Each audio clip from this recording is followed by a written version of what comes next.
Hello. First off, I want to apologize for the wind noise. I hope you guys can hear me. I don't know, but I got a comment on my last post about the car from user AM space G.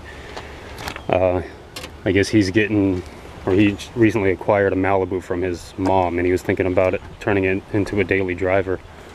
And he had a pretty good idea for a video, I think. He wanted to know what kind of things I've done, since this is my daily driver, the kind of things that I've done to keep it on the road.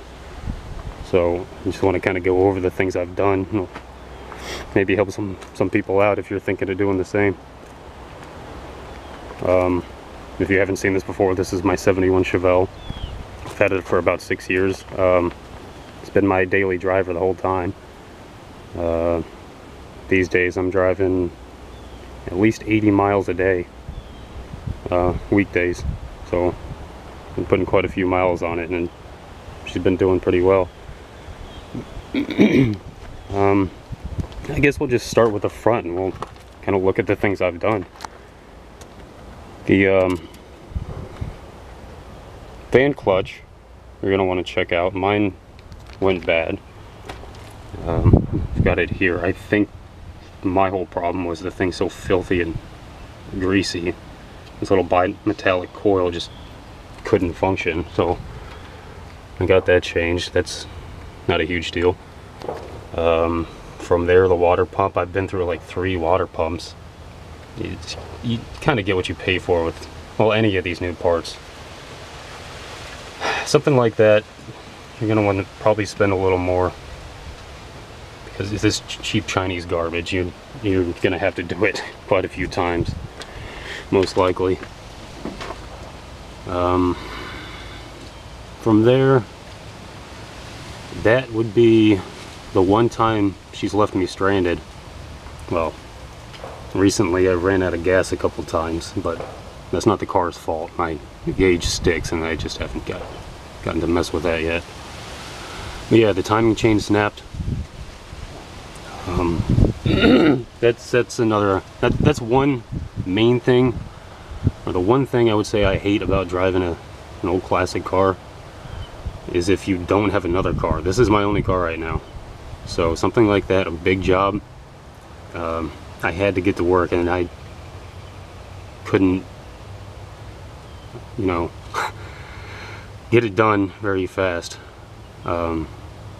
It wasn't that, the pistons hit the valves, so that was a whole head job, and that would have taken me forever. So I just had to get that taken in and get done by a professional, because I needed it quick.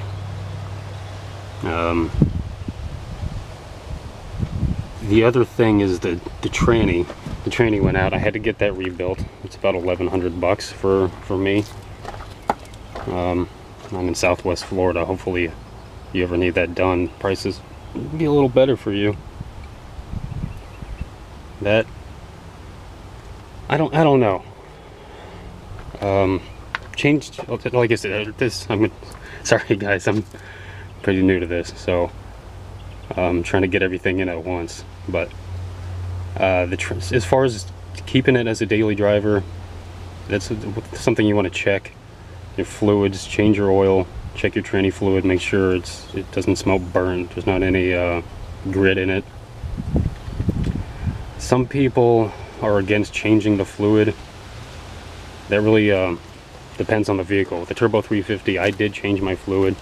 There's not a bunch of small passages in there and shit.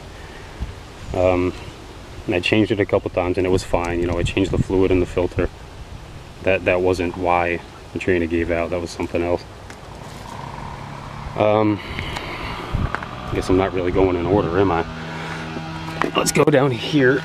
I've pretty much done the entire front suspension. I really hope you can see this.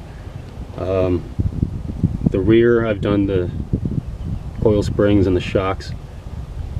As for the front, I didn't want to be going piece by piece. You know what I mean? Because you change one thing, obviously a lot of it's attached to other things. So that you kind of just want to get all the pieces you need and change them. Just because 50-year-old car, they're going to go bad eventually. So just go ahead and get that over with. I've done the tie rod ends, like I said, the springs and the shocks. New steering gear box. The bushings, ball joints, all of that's pretty new. And that, I'd say that's one of the more important things you need to get done on your car. Something down there breaks, it's going to be a big problem. The brakes, your brakes might be alright, you know, depending on the situation. Just one thing you got to check. I've redone all of them, all the drums all the way around. I've done the drums, the shoes, and new springs and everything. Your fluid, of course, the fluid I would say go ahead and change, even if it looks good, because you don't know how long that's been in there. Wheel cylinders, done all that. So I mean, if you got to do that, you're gonna have to change your fluid anyway. So it just depends on your situation.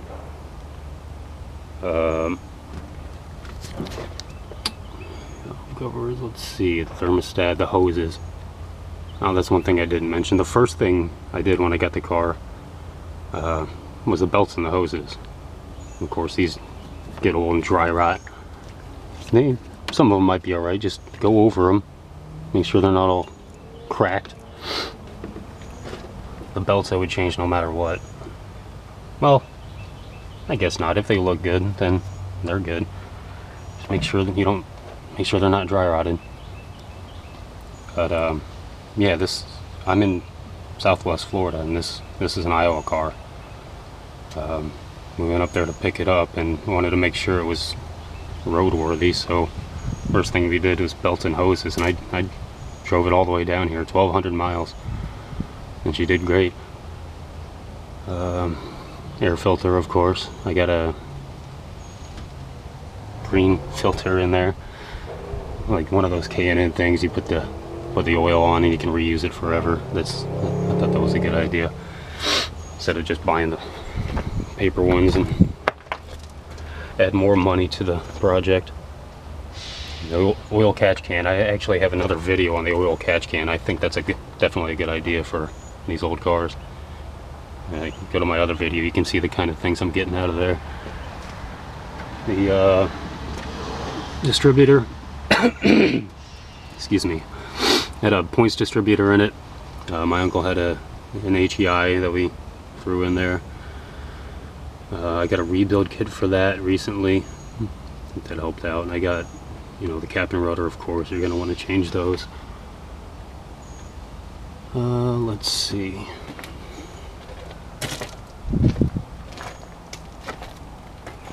Honestly, that's about it up here.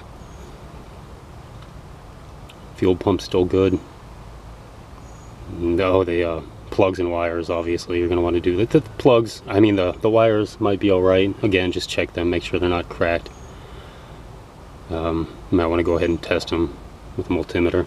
Battery, that's, you know, 2 years. Batteries, that's all that's going to last. Your coolant, I would probably go ahead and change that too. If you got to change your water pump or something, you're gonna have to do it anyway. But if you don't, go ahead and change it. I mentioned the tranny fluid already. Make sure it's at the right level and not burnt. The exhaust I got done. I gotta look at that again sometime. I really butchered them up a while ago. It was one of those things where I didn't have the proper tools, but I did it anyway. But it still sounds good. Your U-joints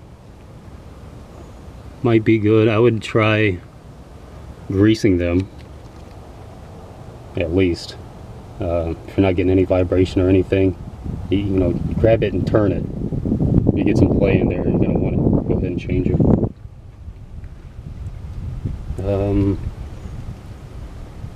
Oh yeah, new torque converter when I got the tranny built.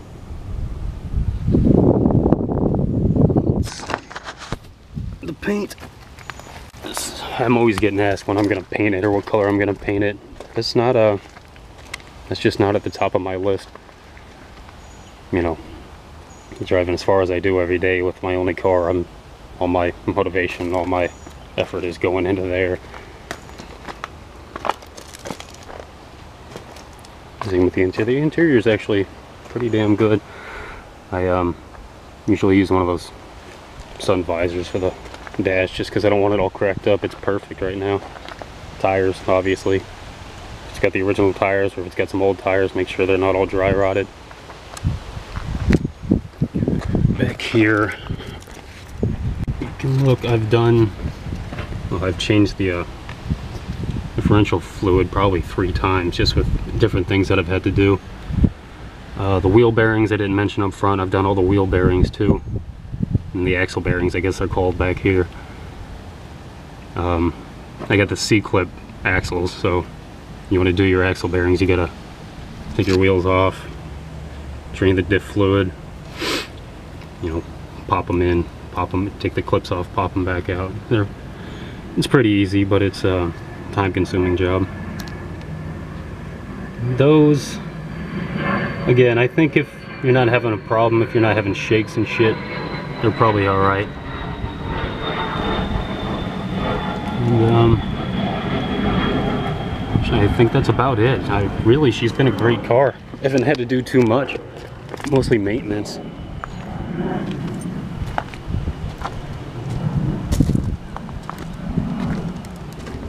Windshield wipers don't work, AC doesn't work. Priorities. Oh, alternator. And again with that, if you're buying parts from the, try not to get them from the parts store. It's garbage. Especially a reman. I wouldn't even buy a reman anything anymore. I went through 3 of those too, and they all just didn't even work. My dad ended up finding that one from a thrift store. What was it? A swap meet. That's an original AC Delco, and that's been running for a few years. I would say, you know, AC Delco is what they use on these cars, so if you can find that, it's probably decent enough. It'll work for a while. Yeah, I think that's about it. If there's anything else you guys want to see, just let me know.